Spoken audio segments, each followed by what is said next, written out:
आए हैं, ठीक है। बिहार के अंदर यहां पर हुआ क्या है, जो नोटिफिकेशन आया था उसके अंदर अगर हम बात करें तो बिहार के अंदर जो भी बीपीएससी टीआरई, यहां पे हम बात करें 1.0 की, बात करें 2.0 की, एंड इवन अगर 3.0 भी यहां पर रद्द नहीं होता तो उसके अंदर भी हो क्या रहा था, अब मैं आपको वो बताने जा रहा हूं। देखिए, कोई भी अगर वैकेंसी की हम बात करते हैं, कहीं भी हम भर्ती की बात करते हैं, तो वहां पे रिजर्वेशन होता है। लेकिन रिजर्वेशन भी जो होता है वो दो तरीके का होता है। हाँ, मानते हैं कि महिलाओं का होगा, पुरुषों का होगा, इस तरीके से, लेकिन उसमें भी दो तरीके से होता है। एक होता है हॉरिजॉन्टल, एक होता है क्या बेटा, हॉरिजॉन्टल, और एक होता है आपका वर्टिकल रिजर्वेशन। ठीक है, इन दोनों को हमें अच्छे से समझना होगा, तब जाके आप समझोगे कि यहां पर कितना गलत तरीके से जो है भर्तियां करी जा रही हैं बिहार सरकार के द्वारा। अब यहां पर देखिए, और मैं आपको दिखाऊंगा अतुल प्रसाद जी के वो ट्वीट जहां पर उन्होंने खुद माना है ना, और फिर वो अपनी बात से पलट रहे हैं, वो सारी चीजें भी डिस्कस करेंगे। हॉरिजॉन्टल यानी क्षैतिज हो गया, वर्टिकल मतलब आपका, ठीक है, वर्टिकल जो रिजर्वेशन होता है, दो तरीके के रिजर्वेशन होते हैं। वर्टिकल रिजर्वेशन में क्या होता है वो मैं आपको यहां पर बताऊं कि जैसे मान लीजिए यहां पर 100 सीट हैं, इनको समझना भी जरूरी है, तभी आप अपने जो विचार हैं वो अच्छे से रख पाएंगे। जो अगर 100 सीट है तो मैंने बोला 100 सीट में एससी, एसटी, ठीक है, ओबीसी के लिए मैंने कुछ दे दी इस तरीके से, और यूआर के लिए मैंने कुछ सीट्स दे दी, तो इस तरीके से वर्टिकल रिजर्वेशन में हुआ। तो मान लीजिए जैसे मैं 100 में से मान लीजिए मैंने 2%, मान लीजिए मैंने 5% सीट यहां पर दे दी, 10% सीट मैंने यहां दे दी, ठीक है, 3% सीट मैंने कुछ कुल यहां दे दी, तो जो बची वो सीट्स बाकी की यहां पर हो जाएंगी। तो 5, 10, 15 और 3 18, यानी बची कितनी यहां पर 82 सीट्स, वो हो गई आपकी अनरिजर्व्ड के लिए। अब वर्टिकल में भी ये हुआ, हॉरिजॉन्टल में भी ऐसी होगा। हॉरिजॉन्टल में क्या होगा वो समझते हैं। तो 100 में से हुआ क्या कि एससी को भी ऐसी बांटा गया, एसटी को भी ऐसी बांटा गया, ओबीसी को भी ऐसी बांटा गया, ठीक है। यूआर के लिए भी यहां पर सीट्स इसी तरीके से आएंगी। यहां पर ही मान लो यही है 5%, 10%, 3%, और यहां पर आपके पास ये 82 सीट्स बनी। लेकिन दोनों में अंतर क्या, मैं वो बताना चाहूंगा, ध्यान से समझिएगा। वर्टिकल रिजर्वेशन में क्या होता है वो बात को ध्यान समझिएगा। वर्टिकल रिजर्वेशन में ये होगा कि ये जो एससी वाली जो सीट्स होती हैं ना, इस पर सिर्फ और सिर्फ एससी ही आ सकते हैं, ठीक है। अगर ये खाली बच जाती हैं, सुनिएगा, अगर ये खाली बच जाती हैं तो इस पर जो यूआर कैंडिडेट होगा ना वो नहीं आ पाएगा। आप समझ रहे हैं। हालांकि हॉरिजॉन्टल रिजर्वेशन में ये नहीं होता। हॉरिजॉन्टल रिजर्वेशन में क्या होता है कि यहां पर अगर ये 5% एससी हैं या 10% एसटी हैं, तो मान लीजिए अगर यहां पर ये सीट्स फिलअप नहीं हो पाती किसी कारणवश, तो यहां पर यूआर जो अनरिजल्ट है वो भी यहां पर भरे जा सकते हैं। आप समझ रहे हैं बात को। तो हॉरिजॉन्टल में ये होता है। हॉरिजॉन्टल में जो सीट्स हैं वो आपके कैरी फॉरवर्ड यहां पर जो है नहीं होती। वर्टिकल में यहां पे कैरी फॉरवर्ड, सॉरी, वर्टिकल में कैरी फॉरवर्ड नहीं होती, हॉरिजॉन्टल में कैरी फॉरवर्ड हो जाती हैं। अब बिहार सरकार ने क्या करा कि फीमेल के लिए, फीमेल कैंडिडेट्स जो थी उनके लिए क्या करा इन्होंने कि देखिए, फीमेल कैंडिडेट्स को ना ये सुप्रीम कोर्ट का ऑर्डर है कि वर्टिकल रिजर्वेशन नहीं दिया जा सकता, है ना। आप एक ही रिजर्वेशन देंगे, पहली बात तो ये है। बिहार सरकार ने क्या करा, हॉरिजॉन्टल रिजर्वेशन भी दिया और वर्टिकल रिजर्वेशन भी दिया। कहने का मतलब यह हुआ कि अगर मैं आपको बात करूं यहां पर, ठीक है, एक से लेके अगर मैं 8वीं की बात करूं और यहां पे मैं 9वीं से लेके 10वीं तक की बात करूं, तो यहां पर 35% जो रिजर्वेशन है वो महिलाओं को दिया गया है, फीमेल कैंडिडेट्स को दिया गया है। और यहां पर अगर मैं बात करूं 50% जो आपका जो रिजर्वेशन है वो फीमेल को दिया गया और 50% में मेल और फीमेल को यहां पर फाइट कराया गया, मतलब सीट्स के लिए। आप समझ रहे हैं। अब यहां पर उन्होंने क्या करा कि फीमेल्स को वर्टिकल रिजर्वेशन भी दिया और हॉरिजॉन्टल रिजर्वेशन भी दिया। उस कारणवश क्या हुआ कि जो महिलाएं यहां पर 50% सीट पर, आप समझ रहे हैं, 50% जो सीट से जो महिलाओं की खाली रह गई, अगर वो सिलेक्ट नहीं हो पाई जो कट ऑफ के अकॉर्डिंग, तो यहां पर जो पुरुष रह गए थे उनको यहां पर मौका नहीं मिल पाया, उनको यहां पर मौका नहीं मिल पाया। अब मैं आपको यहां पर दिखाना चाहूंगा वो ट्वीट, उन ट्वीट्स की तरफ लेते हुए चलूंगा मैं आपको यहां पर जो अतुल प्रसाद जी ने करे गए हैं। देखिए भाई, ऐसे एक विद्यार्थी ने यह कहा, यहां पर देखिए, पहले एक ट्वीट पर आते हैं। देखिए, अतुल प्रसाद जी का ट्वीट है, हालांकि आरक्षण ज्यादातर केवल महिला बिहार के उम्मीदवारों के लिए उपलब्ध है, लेकिन कुछ अपवाद भी हैं। उदाहरण के लिए अन्य राज्यों की महिलाएं और दिव्यांग जन भी अपने क्षैतिज आरक्षण के हकदार हैं, लेकिन केवल सामान्य श्रेणी के तहत हैं।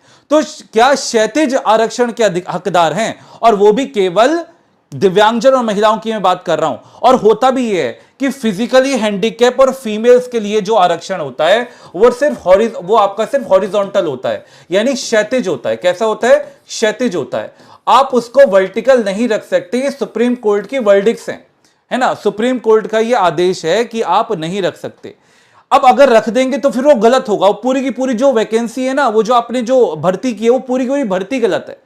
अब यहीं पर अब हम आगे बढ़ते हैं। अब देखिए एक ट्वीट यहां पर देखिएगा, जब एक विद्यार्थी ने यह कहा कि बीपीएससी टीआरई 2 में सर जी क्लास 1 से 5वीं में जनरल सब्जेक्ट में एससी फीमेल का रिजल्ट देने के बाद जो सीट बचा है उस पर एससी बॉय का रिजल्ट देने की कृपा करें। भाई उसका कहना गलत तो नहीं था, क्योंकि हॉरिजॉन्टल अगर रिजर्वेशन दिया होता, वर्टिकल नहीं होता, तो हॉरिजॉन्टल में ये होता कि अगर एससी फीमेल की कैंडिडेट्स की सीट्स खाली रह गई हैं तो उस पर अब एससी बॉयज को लिया जा सकता है।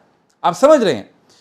लेकिन यहां पर अतुल प्रसाद जी अब क्या कहते हैं, अच्छा सुझाव है लेकिन यह संभव नहीं है, क्योंकि शिक्षा विभाग के अंतर्गत 1 से 5वीं और 6ठी से 8वीं में महिला आरक्षण क्या है? क्षैतिज नहीं है। यानी वो कैसा आरक्षण दे रहे हैं? वर्टिकल दे रहे हैं।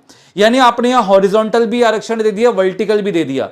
तो इस वजह से क्या हुआ कि जो यहां पर बॉयज थे ना वो छट गए, जो लड़के थे वो यहां पर छट गए। अब अगर ये जितनी महिलाएं हैं जो भी हम बात कर रहे हैं, अगर सुप्रीम कोर्ट जाते हैं, ठीक है, जिनका 90 नंबर से कम है, तो उससे क्या होगा कि फिर पूरे जो सिलेक्शन प्रोसेस है ना उस पर सवाल पैदा होगा, क्योंकि सुप्रीम कोर्ट की वर्डिक्ट्स है। देखो यहां पर एक डिसीजन, एक और मैं आपको डिसीजन की तरफ लेते हुए चलता हूं। यहां पर अगर मैं बात करूं पीएससी में भी यही मुद्दा गरमाया था। यहां पर महिलाओं को दोनों रिजर्वेशन दे दिए गए थे, वर्टिकल भी हॉरिजॉन्टल भी। तो देखिए वहां के जो आपका जो कोर्ट है वहां पर क्या डिसीजन दिया गया था कि reservation for women in public employment can only be horizontal. ये सिर्फ हॉरिजॉन्टल हो सकता है, वर्टिकल नहीं हो सकता। मद्रास हाई कोर्ट की भी ये वर्डिक्ट थी। किस लिए थी? क्योंकि सुप्रीम कोर्ट ने वर्डिक्ट दी हुई है। पूरा का पूरा 75 पेज का यहां पे सुप्रीम कोर्ट का यहां पे पूरा का पूरा कह सकते हैं वर्डिक्ट है। अगर आप कहेंगे तो आप तक वो पहुंचा दी जाएगी। तो कहने का मतलब यह है कि बिहार सरकार की बात करूं या मैं यहां पर अतुल प्रसाद जी की बात करूं, सबने सिर्फ इस तरीके से इस वैकेंसी को लिया है कि भाई चुनावी मुद्दा। अब इस चुनावी मुद्दे में क्या हो रहा है कि महिलाओं को भी दिक्कत हो रही है, पुरुषों को भी दिक्कत हो रही है। जितने भी अभ्यर्थी तैयारी कर रहे हैं उनको परेशानी हो रही है। उनको समझ ही नहीं आ रहा कि आरक्षण जो दिया जा रहा है वो किस वजह से दिया जा रहा है। उनको लग रहा है मेरा सिलेक्शन क्यों नहीं हो पा रहा है। भाई देखिए, अगर किसी भी सिलेक्शन प्रोसेस को आपको करना है ना, किसी भी सिलेक्शन प्रोसेस को आपको करना है तो हमें इसमें सुधार लाना होगा। ठीक है, मैं ये नहीं कहूंगा कि भाई पुरुषों के साथ अन्याय हो रहा है, महिलाओं के साथ अन्याय हो रहा है। बात यह है कि अगर सुप्रीम कोर्ट का कोई वर्डिक्ट है, भाई उन्होंने बोल दिया डीएलएड अलाउड नहीं है, 6 to 8 आपका बीएड अलाउड नहीं है, तो सब उसको मान रहे हैं ना। ऐसे तो नहीं है ना कि अब कोई कहेगा कि नहीं अलाउ कर दिया जाता है। तो अगर सुप्रीम कोर्ट ने यह कहा कि जी फीमेल कैंडिडेट्स को गवर्नमेंट में या पब्लिक एम्प्लॉयमेंट में आप सिर्फ और सिर्फ हॉरिजॉन्टल रिजर्वेशन दे सकते हैं, वर्टिकल नहीं दे सकते। अगर आप वर्टिकल देंगे तो फिर वो पूरा का पूरा सिलेक्शन प्रोसेस क्या होगा? गलत होगा। तो अगर कोई भी कैंडिडेट इस मुद्दे को सुप्रीम कोर्ट लेकर जाता है तो वहां पर जाकर ये पासा उल्टा पड़ सकता है। और जितनी ये फीमेल कैंडिडेट्स जो भी मैंने आपको दिखा रखी है 5700 कुछ, तो इनके सिलेक्शन पर सवाल उठ सकता है और नौकरी भी यहां पर जा सकती है। ठीक है, मेरे ख्याल से आप मेरी बात को समझ पा रहे होंगे जितने ही बच्चे हैं। ठीक है,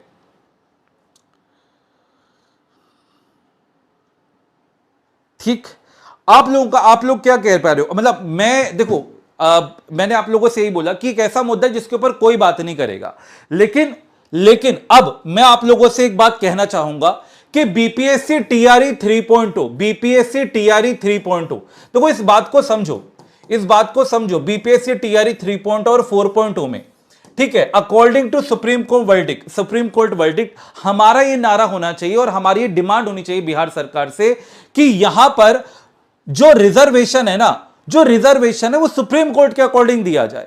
यानी अगर मैं फीमेल कैंडिडेट्स की बात करता हूं, महिलाओं की यहां पर बात करता हूं, तो आप सिलेक्शन देखिए, रिजर्वेशन के लिए कोई मना नहीं कर रहा है ना।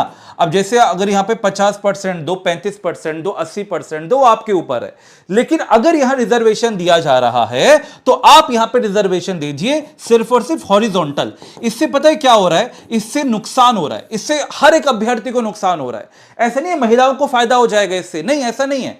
यहां पर सभी अभ्यर्थियों को नुकसान हो रहा है। अब जैसे मान लीजिए मैं यहां पे कह देता हूं 80% फीमेल्स को रिजर्वेशन मैंने दे दिया, और मतलब सीट फिक्स है, और वर्टिकल रिजर्वेशन भी मैं दे देता हूं।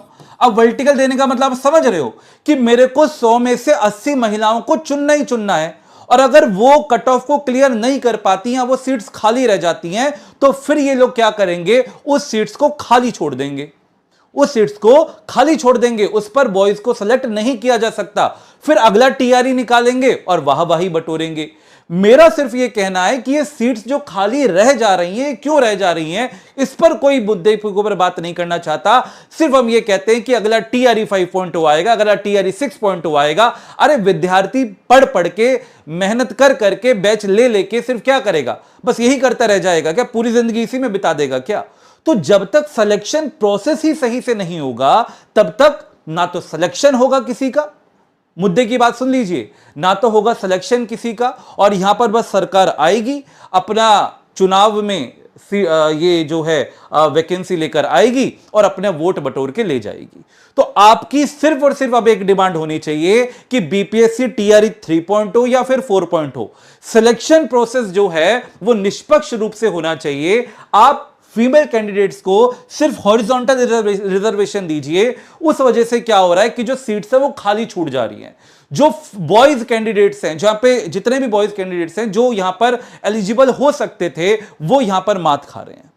आप समझ रहे हैं मेरी बात को? और ये सारा का सारा डेटा कहां से निकल के आया भाई? जब तक आरटीआई फाइल नहीं की जाती है ना, आरटीआई फाइल नहीं की जाती, देख रहे हो इस आरटीआई में पूरा का पूरा डेटा अवेलेबल है, इस आरटीआई में आपका पूरा का पूरा डेटा अवेलेबल है। अब फिर देखो अतुल प्रसाद जी अपनी बात से ही पलट रहे हैं। पहले वो कह रहे हैं कि जी यहां पर दिया जाएगा, यहां पर क्या क्षैतिज आरक्षण है ना, यहां पे वो क्या कह रहे हैं कि केवल क्षैतिज आरक्षण दिया जाएगा, और फिर यहां पर वो अपनी बात से पलट जाते हैं। वो कहते हैं जी नहीं, हमने तो 1 से 5वीं और 6ठी से 8वीं यानी 1 से 8वीं तक इन्होंने क्या करा है जी, वर्टिकल भी दे दिया। कह रहे हैं क्षैतिज नहीं है, इसलिए जो सीट्स बच गई हैं फीमेल एससी कैंडिडेट्स की, उनमें बॉयज एससी कैंडिडेट्स को शामिल नहीं किया जा सकता।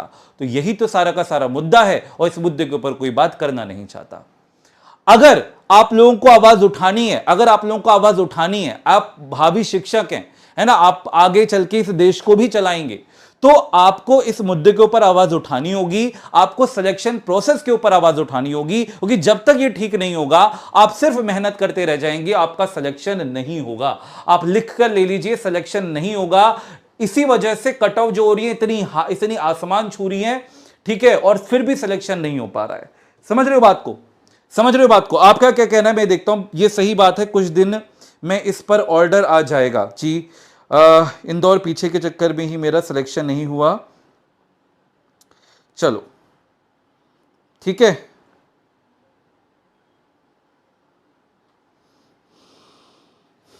चलिए, तो ये था मेरी तरफ से आप लोगों के लिए आज का सेशन। आशा करता हूं कि आप लोगों को ये मुद्दा समझ में आया होगा, और प्लीज इसके ऊपर आवाज उठाइए। मैं आप सभी से कहूंगा कि कमेंट सेक्शन में सिर्फ एक आवाज उठनी चाहिए कि सिलेक्शन प्रोसेस सही करो, बीपीएससी सिलेक्शन प्रोसेस सही करो, है ना, सिलेक्शन प्रोसेस सही करना होगा।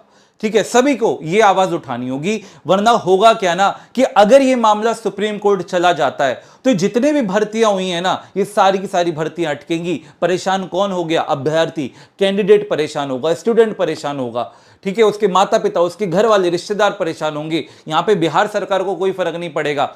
उसके टीचर परेशान होगा जिसने रात दिन मेहनत करके उसको पढ़ाया है, वो परेशान होगा कि अरे अभी तो इसका सिलेक्शन हुआ था, अब ये सारी चीजें कहां से निकल के आ रही हैं। आप समझ रहे हो?